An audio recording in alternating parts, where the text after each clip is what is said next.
오늘 말씀의 첫 절인 19절에서 예레미야는 슬프고 아프다라고 말합니다. 이 말을 히브리어 원뜻으로 보면은 내 배야 내 배야 이런 뜻입니다. 그런데 이렇게 번역을 했네요. 이것은 극심한 복통을 묘사하는 말입니다. 오늘 본문 마지막 부분에 보면은 예루살렘 멸망할 때에 여인이 해산하는 고통과 같겠다, 그 소리와 같겠다 이렇게 말하지 않습니까? 심판받아 멸망당하는 참상을 그렇게 묘사합니다. 바로 그와 같은 고통이 예레미야에게 감정이입이 돼서 이루어지고 있는 그러한 구절입니다. 한마디로 예레미야 선지자는 심판당하는 민족의 고통의 모습을 환상으로 보고서 감정이입되어 있어서 이렇게 자신도 고통으로 부르짖고 있습니다. 그는 마음속이 아프고 마음이 답답하여 잠잠할 수 없다고 이야기합니다. 그는 계속해서 자기 심령 속에서 전쟁 나팔 소리, 전쟁 경보 소리를 듣고 있습니다. 이렇게 예레미야의 이러한 말씀들을 보면은 선지자의 심령을 가진 사람이 얼마나 앞으로 이루어질 그런 심판의 일들로 인하여 고통스러운가 하는 것을 간접적으로 경험하게 됩니다. 그들은 남들이 듣지 못하는 것이 들립니다. 왜 그렇게 되겠습니까? 그들의 영적 감각이 예민하게 발달되어 있기 때문에 그렇습니다. 그래서 우리가 좀 어렵게 들릴 수 있는 내용이 되겠습니다만은, 이렇게 되는 것은 영적 감각의 예민함은 하나님과의 친밀함에서 올 것이다 이렇게 생각하게 됩니다. 하나님의 심정을 아는 사람에게서 오게 된다 이렇게 생각이 됩니다. 에녹을 생각해 보십시오. 노아를 생각해 보십시오. 구약의 위대한 인물들인 아브라함과 모세를 한번 떠올려 보십시오. 그들의 공통점은 하나님이 뜻하시는 바가 들려졌다는 것입니다.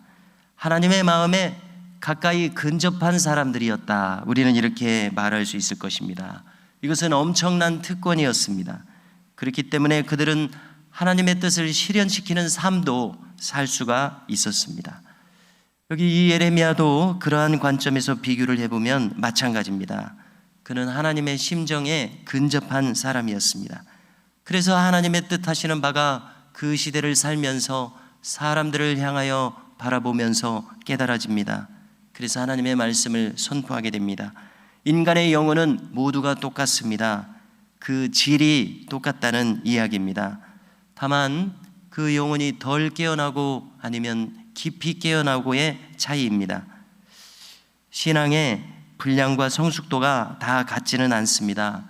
그 수준의 차이가 날 수밖에 없는 것을 우리는 인정해야 되지 않겠습니까? 바울도 우리가 그리스도의 장성한 분량에 이르러야 한다고 하는 것처럼 어린아이의 신앙이 있고 장성한 자의 신앙이 있는 것은 분명합니다. 결론적으로 우리가 추구하는 바는 나도 그리스도의 장성한 분량에 이르도록 향하고 있다는 것입니다. 여기 예레미야는 영적 감각이 극히 예민한 인물입니다. 하나님의 뜻이 선명하게 깨달아집니다. 그러나 반대로 대부분의 유다인들은 그 영적 감각이 둔감하기 그지없습니다. 하나님께 관심이 없으므로 그들의 감각은 둔하여져서 아무 소리도 들리지 않습니다. 어제 본문에서 왕과 고관대작들, 심지어 제사장들과 선지자들도 이런 일이 일어나니까 깜짝 놀라지 않습니까? 그들의 영적 감각이 둔감하기 그지없기 때문에 그들에게는 갑작스럽게 멸망이 임하였습니다. 20절에서 선지자는 패망의 순간을 봅니다. 온 땅이 탈취를 당하며 파멸이 되는데 거기 시간이 나와 있습니다. 갑자기 파멸되는 것을 봅니다. 실제로도 그가 본 것처럼 갑자기 유다 왕국이 멸망합니다. 단번에 멸망합니다. 강성한 바벨론을 막을 자가 없었습니다.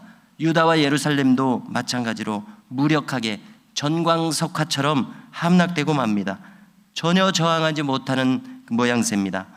21절에서 선지자는 탄식합니다.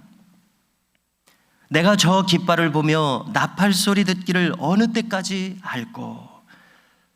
선지자의 사명에 닿을 때까지 그 소리는 멈춰지지 않을 것입니다. 이 선지자의 탄식 소리, 그는 계속해서 경고해야 할 사명을 받았습니다.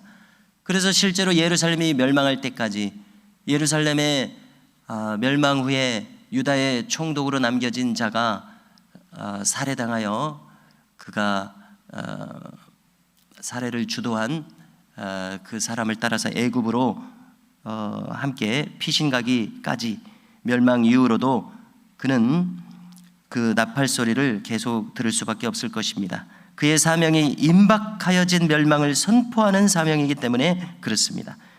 23절로 26절까지를 눈으로 한번 보십시오. 이 멸망의 참상을 묘사하고 있습니다. 마치 천지 창조의 이전처럼, 태초의 혼돈과 공허함처럼 유다와 예루살렘의 멸망도 그처럼 혼돈으로, 그처럼 공허함으로 가득하겠다. 그리고 그대로 실현된 것을 우리는 예레미야 애가를 통해서 보지 않습니까? 산들이 흔들리고 요동합니다. 지진이 난 것처럼 묘사하지 않습니까? 심판의 결과, 사람들이 눈에 보이지 않을 정도입니다. 공중의 새들도 다 날아가 버렸습니다. 결국 유다 왕국 전역이 황무지가 되어버렸습니다. 자, 그래서 우리가 성경을 요약하기를, 바벨론의 멸망 이후에는 쓸만한 사람들 다 데려가고 좀 별로 이렇게 힘없는 사람들, 나라를 이끌 만한 그러한 위치에 있지 않은 사람들만 이렇게 남아서 황무지와 같이 변해버린 유다 왕국을 우리가 성경에서 읽게 됩니다. 모든 것이 떠나버린 황폐한 곳이 되어버렸습니다. 자, 그런데 그 와중에서도 하나님께서는 한 줄기 소망의 빛을 보여주십니다.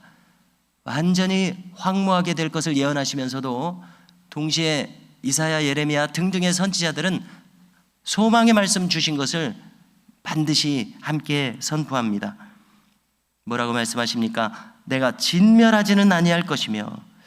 그래서 예레미야서 전체에 흐르는 이 사상은 무엇입니까? 남은 자 사상입니다. 영어로는 remnant, 남은 자, 남겨두겠다. 이사야서에서는 그루터기가 남아있으면 거기서 싹이 날 수 있을 것입니다. 마찬가지로 예레미야 전체에는 이 남은 자의 사상이 읽혀집니다.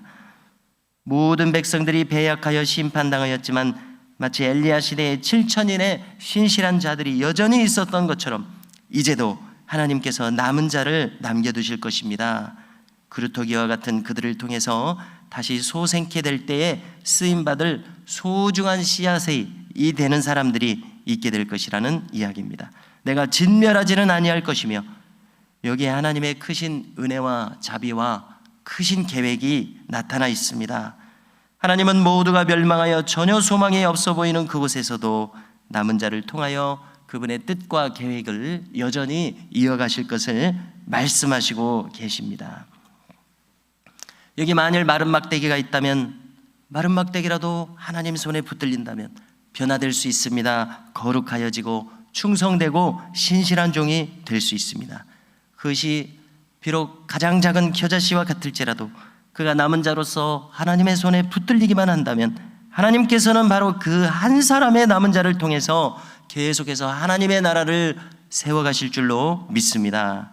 예레미야 선지자가 보는 예루살렘의 멸망은 이처럼 참혹합니다. 여인의 해산하는 고통소리, 초산하는 자의 고통소리처럼 멸망의 참상이 생생하게 이제 앞으로 들려질 것입니다.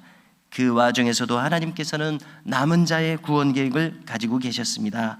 바라기는 우리 모두도 이렇게 남은 자에 속하여 남은 자의 신앙으로 승리하는 우리의 남은 생애가 되시기를 주님의 이름으로 축복합니다.